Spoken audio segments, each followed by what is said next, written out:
Hello আমার প্রাণপ্রিয় বাংলাদেশি ভাইয়েরা, আসসালামু আলাইকুম। আমি জানি না আপনারা কতটুকু বিশ্বাস করবেন। আপনাদের জন্য সবসময় আমার মনটা কাঁদে। তাই তো শত ব্যস্ততার মধ্যেও আপনাদের সামনে নিয়মিত আসার চেষ্টা করতেছি। অ্যাডমিশন বিডিতে আপনাদেরকে ওয়েলকাম জানাচ্ছি। সিঙ্গাপুর প্রবাসী আমি মোহাম্মদ নুরুজ্জামান। লাখ টাকা বেতনের চাকরি কে না চায় বলেন? সেটা যদি হয় রাশিয়ার মতো কোনো একটা উন্নত দেশ, তাহলে তো কথাই নাই। এই ধরনের সুযোগ তো আপনি আমি সবাই চাই, তাই না? ধরুন আমাকে কেউ একজন অফার দিল যে রাশিয়ায় আপনি 3 লাখ টাকা বেতনের বা 2 লাখ টাকা বেতনের চাকরিতে যেতে পারবেন। এই অফার পাওয়ার পর সবার আগে নিজেকে আমি যে প্রশ্নটা করব সেটা হচ্ছে, রাশিয়ার মতো দেশে গিয়ে 3 লাখ টাকা বা 2 লাখ টাকা বেতনের চাকরি করার মতো কি এমন যোগ্যতা আমার মধ্যে আছে? এখন আমার এই কথা শুনে আপনারা হয়তো বা অনেকেই বলবেন যে ভাই, উন্নত দেশগুলোতে যাওয়ার পর ছোটখাটো বা যে কোনো চাকরি হোক, সেটা যত নিম্নমানের কাজই হোক না কেন, ওইখানে যে বেতন পাওয়া যায় সেটা বাংলাদেশি টাকায় কনভার্ট করলে লাখ টাকায় হয়ে যায়। হ্যাঁ, আপনাদের কথা বা যুক্তি পুরোপুরি ঠিক আছে, কিন্তু ভাই বাস্তবতাটা ঠিক উল্টো। তো যাই হোক, রিসেন্টলি বাংলাদেশে যে প্রধান প্রধান গণমাধ্যমগুলো আছে সেখানে একটা খবর ইন্টারনেটে ভেসে বেড়াচ্ছে। খবরটা কি? বাংলাদেশি কোনো এক যুবক এরকম একটা চাকরি অফার নিয়ে সে রাশিয়া যায় এবং সেখানে যাওয়ার পর সে কোনো না কোনোভাবে রাশিয়া এবং ইউক্রেনের যুদ্ধে জড়ায় পড়ে। বলা যায় এটা একটা নির্মম ইতিহাস। হ্যাঁ, ইতিহাস বললাম এই জন্যই যে এরকম ঘটনা খুবই বিরল। পৃথিবীতে হয়তোবা থাকতে পারে, কিন্তু আমি শুনি নাই এখন পর্যন্ত যে কোনো একটা দেশ থেকে একজন লোক শ্রমিক বিষয় বা সাধারণ কাজের বিষয় একটা দেশে যাওয়ার পরে সেই দেশের সাথে অন্য একটা দেশের যুদ্ধে সে জড়ায় পড়ে, তাও আবার সৈনিক হিসাবে। তো এই খবরটা দেখার পরে আমি ইদানিং মাঝে মাঝে খুব কনফিউজড হয়ে যাই। আমরা বাংলাদেশিরা কি খুবই সহজ সরল, নাকি খুব লোভী? তো এই বিষয়টা নিয়েই কথা বলার জন্য আজকে মূলত আপনাদের সামনে আসছি। দেখেন, আজকের ভিডিওতে আমি কাউকে ছোট করতে চাই না, বা যারা জীবিকার তাগিদে বিদেশ যাচ্ছেন তাদেরকে আমি অসম্মানিত করতে চাইতেছি না, অথবা আমি বাংলাদেশের কোনো সিস্টেমকে দোষারোপ করতে চাইতেছি না। আমি জাস্ট বাংলাদেশের আমরা যারা সাধারণ মানুষ আছি তাদের উদ্দেশ্যে কিছু সচেতনতামূলক কথাবার্তা বলতে চাইতেছি। বাংলাদেশে আমার কোনো চাকরি নাই, আমার কোনো ব্যবসা নাই, আমি বেকার। হ্যাঁ, আমি খুবই হতাশাগ্রস্ত। সব ঠিক আছে, এই সময় কোনো একজন দালাল এসে আমাকে একটা অফার দিল যে রাশিয়ায় ভালো কাজ আছে। কি কাজ? সেটা হচ্ছে রাশিয়ার সেনা ক্যাম্পগুলোতে তুমি পরিষ্কার পরিচ্ছন্নতা কর্মী হিসেবে, অথবা রান্না বান্নার শেফ হিসেবে, অথবা আদার্স যে টুকটাক কাজের জেনারেল ওয়ার্কার হিসেবে তুমি যাবা, এবং সেখানে যাইয়া তুমি 2 থেকে 3 লাখ টাকা বেতন পাবা। আর আমরা সহজেই দ্বিতীয়বার কোনো কিছু চিন্তা না করে এই 14-15 লক্ষ টাকা ঋণ করে বাবার কাছ থেকে নিয়ে দালালের হাতে তুলে দিলাম। আমি যে খবরটা দেখছি, এই খবরটা দেখার পর আমার যেরকম দুঃখ লাগছে, আবার খুব রাগও হয়েছে। কেননা এই যে খবরটা এখন আসছে, দেখেন উনারা যারা সাক্ষাৎকার দিচ্ছে এই খবরে, উনারা যদিও এখন রাশিয়া হসপিটালে ভর্তি আহত অবস্থায়, তো উনারা এতদিন পরে কেন আসলো ক্যামেরার সামনে? এখন কি এটা বলা যায় না যে এখন কারো সহযোগিতা পাচ্ছে না, সাহায্য পাচ্ছে না, নিরুপায় হয়ে ওনারা সংবাদ মাধ্যমের দ্বারস্থ হয়েছে? বুঝলাম ভাই যে আপনি নিরুপায় হয়ে ওই দেশে গেছেন, দালালের মাধ্যমে প্রতারিত হয়ে গেছেন, কিন্তু আপনি যখন ওই দেশে যাওয়ার পর পুরো বিষয়টা বুঝতে পারছেন, তখন কেন সাথে সাথে আপনারা বাংলাদেশের যে সরকার আছে বা বাংলাদেশের গণমাধ্যম আছে তাদেরকে জানাইলেন না? আপনি শুধু চিন্তা করলেন যে আপনার 14-15 লক্ষ টাকা খরচ করে আপনি গেছেন, এটা আপনাকে উঠাতে হবে। তারপরে চিন্তা করলেন যে আমি যে কাজই হোক না কেন করতেছি, মাস শেষে 2-3 লাখ টাকা তো বেতন পাচ্ছি, খুব হায়ার একটা স্যালারি। তো দেখেন, আপনারা যদি আগে এই জিনিসগুলো প্রকাশ করতেন তাহলে হয়তোবা আরো অনেকগুলো মানুষের জীবন বেঁচে যেত। বাংলাদেশে রিসেন্টলি যখন এই খবরটা প্রকাশিত হয়েছে, এর মধ্যে আমার মনে হয় আরো অনেক মানুষ এই অন্ধকার পথে পা বাড়ায় দিছে। এটার দায়ভার বাংলাদেশের দালাল শ্রেণীর যেরকম আছে, বাংলাদেশের সরকারেরও যেমন আছে, সাথে সাথে আপনারা যারা ওই দেশে গেছেন আপনাদেরও আছে। যাই হোক, ভুল তো ভুলেই, ভুল যত বড়ই হোক না কেন বা যত কঠিনই হোক না কেন, মানুষ যখন ভুল করে বসে এটার আসলে কোনো ব্যাখ্যা হয় না, তখন একটাই শব্দ থাকে যে আমি ভুল করছি। তো আমি আর এই বিষয়ে কথা বলতে চাই না, কারণ আমি জানি ভাই, আমি যেহেতু একজন প্রবাসী, আমি জানি মানুষ যখন প্রবাসের পথে পা বাড়ায় তখন এটার পিছনে অনেক কিছু কাজ করে। আমাদের সামাজিক মেকানিজম, আমাদের পারিবারিক মেকানিজম, আমাদের মেন্টাল মেকানিজম, আমাদের যে মানে চারপাশে যে যত মেকানিজম আছে সবকিছু কাজ করে।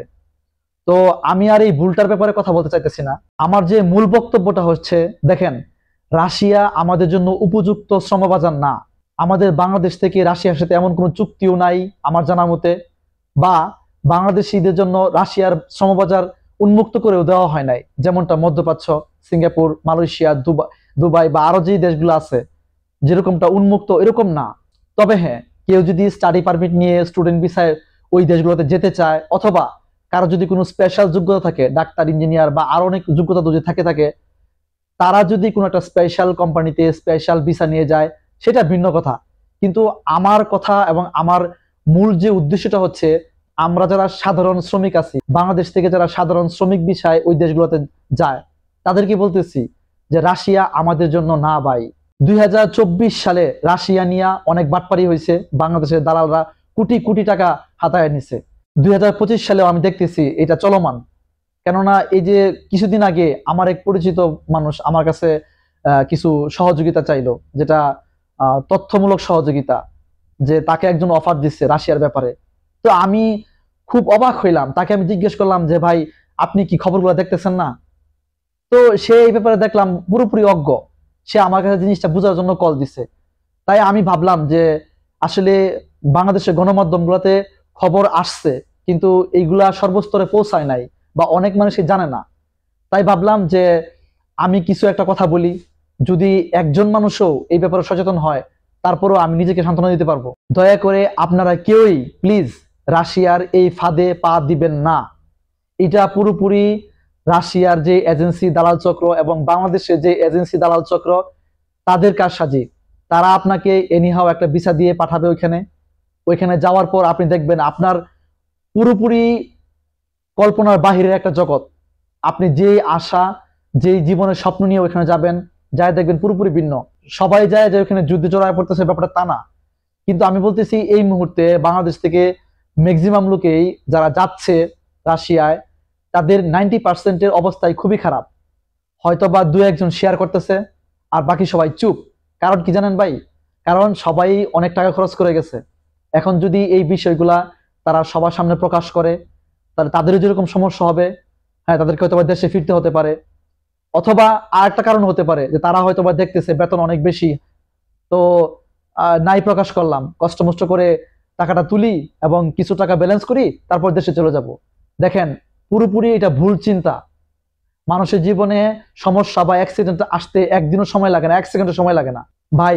আমি এই ইউটিউবের এই প্ল্যাটফর্মে আসছি বাংলাদেশি ভাইদেরকে এটা বোঝানোর জন্য যে বিদেশ যদি আপনাদের যেতেই হয় নিরুপায় হয়ে, তাহলে সুনিশ্চিত একটা গন্তব্যের দিকে যান আপনারা, যেই দেশের ব্যাপারে আপনি পুরোপুরি খবর নিতে পারবেন, যেই দেশের কোম্পানি এবং যেই দেশের ভিসা প্রসেসিং সম্পর্কে আপনি পুরোপুরি নিশ্চিত থাকবেন, একবার 100%, 90%ও না, 100% নিশ্চিত থাকবেন।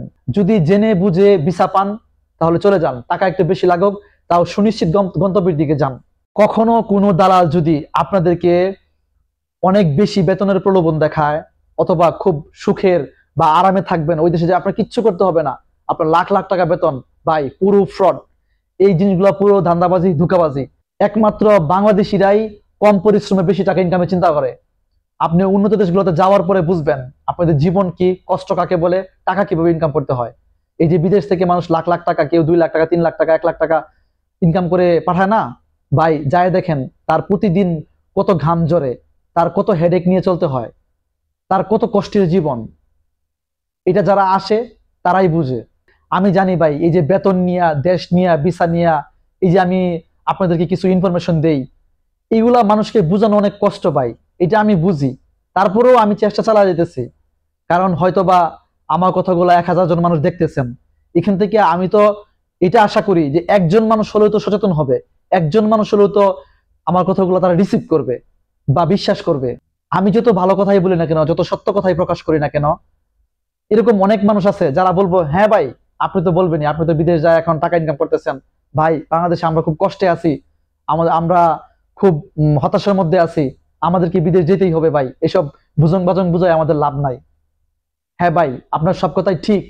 তারপরেও এটাও ঠিক, যারা বিদেশ আসে বা বিদেশ যায় বাজে পরিস্থিতিতে পড়ে, তখন তারা বুঝে যে আমি এইখানে আইসা কষ্ট করার চেয়ে বাংলাদেশে বেকার থাকা অনেক ভালো। বাংলাদেশে টুকটাক করে 10-12 হাজার টাকা ইনকাম করে জীবন চালানো অনেক অনেক ভালো। ভাই ভিডিওর থাম্বনেল বা টাইটেল দেখে তো এই ভিডিওটাতে আসছিলেন, আমি দুঃখিত ভাই। আমি আপনাদেরকে রাশিয়ার লাখ লাখ টাকা বেতনের কর্মসংস্থানের পথও দেখাতে পারবো না, বা রাশিয়ায় যাওয়ার সুযোগও আমি দেখাই দিতে পারবো না। এই জন্য আমি আন্তরিকভাবে দুঃখিত।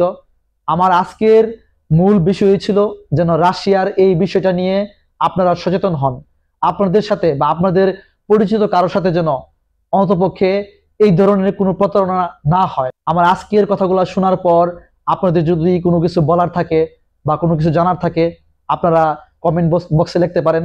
চাইলে সচেতনতামূলক এই ভিডিওটি শেয়ার করতে পারেন, যাতে অন্য মানুষেরা উপকৃত হয়। সবশেষে ছোট্ট একটা অনুরোধ, প্লিজ সাবস্ক্রাইব করেন এনভিশন ভিডিওকে। ধন্যবাদ।